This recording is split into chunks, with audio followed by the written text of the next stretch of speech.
छत्रपती शिवाजी महाराजांचा राज्याभिषेक होणे म्हणजेच ते सार्वभौम राजा होणे ही महाराष्ट्रासाठीच नव्हे तर संपूर्ण भारतासाठी एक विलक्षण घटना होती, एक खूप अभिमानाची गोष्ट। आणि जसं हे वर्ष आपण भारताच्या स्वातंत्र्याचा अमृत पर्व साजरा करतोय, तसंच 2 जून 2023ला छत्रपती शिवाजी महाराजांचा राज्याभिषेक याचं 350वं वर्ष सुरू झालं, 350वं शक सुरू झालं।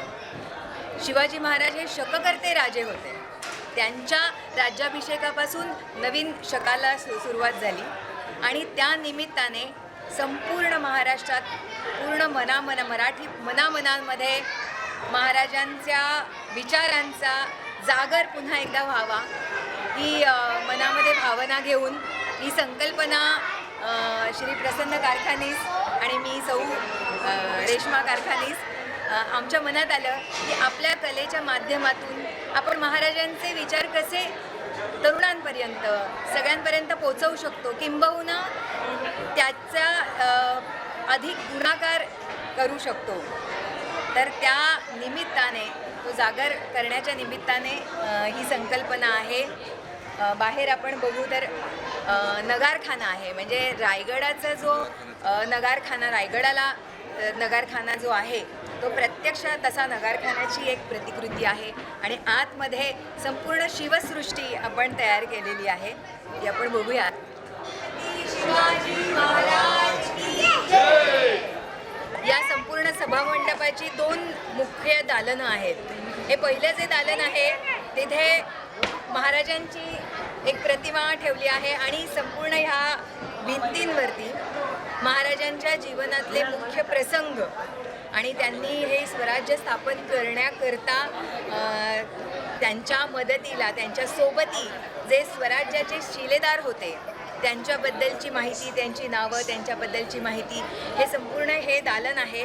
हे महाराजां आणि तिथे समोर एक मोठा शिवराज्याभिषेकाची एक पेंटिंग लावलेलं आहे आणि इथे खास करून इथे ही जी राजचिन्ह आहेत, ही जी चिन्ह आहेत त्याला खूप विशेष महत्त्व आहे, कारण महाराज जेव्हा छत्रपती झाले त्यांच्या राज्याभिषेकाच्या वेळेस ही राजचिन्ह वापरली गेली होती।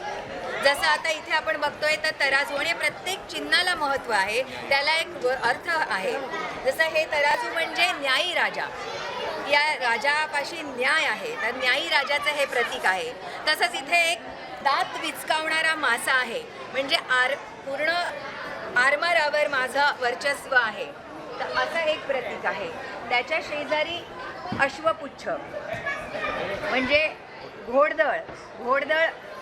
घोडदळावर वर्चस्व असलेला राजा। इथे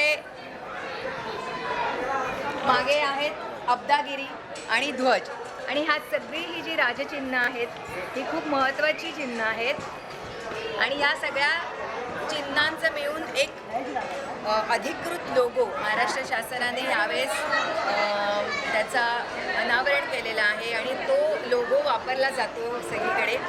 तर त्याचं पोस्टल स्टॅम्प पण झालेला आहे। तर तो सगळा मनामध्ये विचार घेऊन की ह्या सगळ्या छोट्या छोट्या गोष्टी आहेत ह्या आपल्या तरुणांना कळल्या पाहिजेत, त्यांच्यापर्यंत हे सगळं पोचलं पाहिजे। हा इतिहासातल्या छोट्या छोट्या गोष्टीसुद्धा कळल्या पाहिजेत। लहान लहान मुलं येतात, तरुण मुलं येतात, विचारतात हे काय आहे, हे काय आहे, त्यामुळे मग आपल्याला सांगता येतं आणि त्यांना ती माहिती पोचते।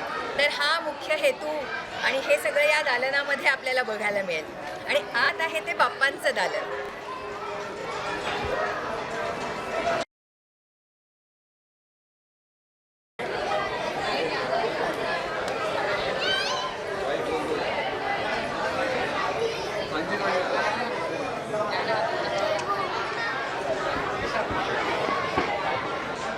जसं आपण आत येताना पाहिलं, नगारखाना, रायगडाचा जो नगारखाना आहे त्याची प्रतिकृती, त्यानंतर आत आल्यावर महाराज आणि त्यांचे सवंगडी, त्यांच्या स्वराज्याचे शिलेदार यांच्याबद्दलची माहिती आपण पाहिली।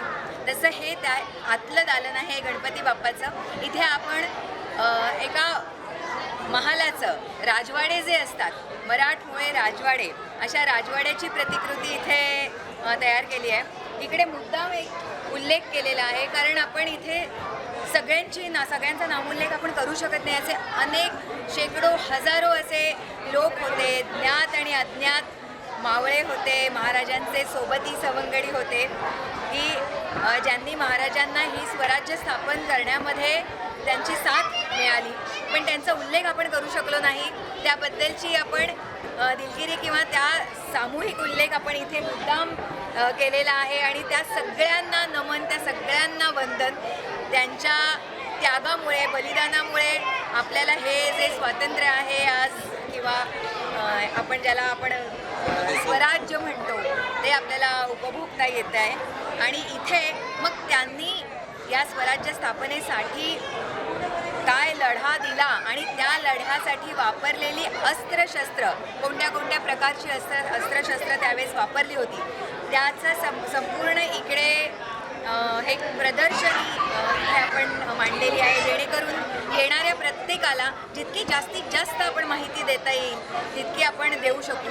ही जी सगळी अस्त्रशस्त्र इथे जी मांडलेली आहेत ती 16व्या ते 18व्या शतकातली, त्या काळातली ओरिजिनल शस्त्र आहेत जी आपण इथे त्याचं प्रदर्शन केलेलं आहे. त्यामुळे येणाऱ्या प्रत्येक भक्ताला, गणपती बाप्पाच्या दर्शनाला येणाऱ्या, महाराजांच्या दर्शनाला येणाऱ्या भक्तांना महाराजांबद्दलची जास्तीत जास्त माहिती आपण पोहोचवू शकू. ह्या भावनेने हा सगळा संकल्प आहे. छत्रपती शिवाजी महाराज यांच्या विचारांचा जागर यावेळेला हा देखावा सादर करण्याची जी संधी अखिल अंजिरवाडी सार्वजनिक गणेशोत्सव मंडळाने आणि माननीय श्री छगन भुजबळ साहेबांनी दिल्याबद्दल मंडळाचे खूप खूप आभार. जेव्हा आम्ही हे संकल्पना घेऊन आम्ही साहेबांकडे गेलेलो, त्यांनी पहिल्या भेटीतच आम्हाला ही संकल्पना म्हणजे ॲप्रूव्ह की हेच करायचं आपल्याला असं त्यांनी आम्हाला सांगून टाकलं आणि त्याच्यावरती आम्ही कामाला लागलो आणि हा देखावा तुमच्या समोर आता सादर आहे. सार्वजनिक गणेशोत्सवाचा देखावा आपल्याला करायचा आहे हे ज्यावेळेस आम्हाला कळलं तेव्हा पहिल्या क्षणी यांच्या मनामध्ये हा विचार आला की आपण शिवछत्रपती महाराज यांच्या विचारांचा जागर करण्यात तो जो काही आहे तो देखावा आपण करूया. आणि तो विचार मनात आणून आम्ही ती संकल्पना मांडली आणि पटकन ती त्याला होकार मिळाला. आणि याच्यामध्ये तर म्हणजे आमचं सौभाग्य आहे की आम्हाला हे करण्याची संधी मिळाली. त्याबद्दल पुन्हा एकदा आम्हा उभयतांकडनं, सर्व मंडळाचे पदाधिकारी आणि सगळ्यांचे, इथे राहणारे रहिवासी, सगळ्या अबालवृद्ध आणि सगळ्या इतके सुंदर इथे वातावरण आहे, सर्व धर्म समभाव, सगळ्या जाती धर्मातले लोक इथे आहेत आणि बघताना इतका आनंद होतोय आणि ते करण्याची संधी आम्हाला मिळाली. त्याबद्दल पुन्हा एकदा खूप खूप धन्यवाद. गणपती बाप्पा मोरया. छत्रपती शिवाजी महाराज की जय.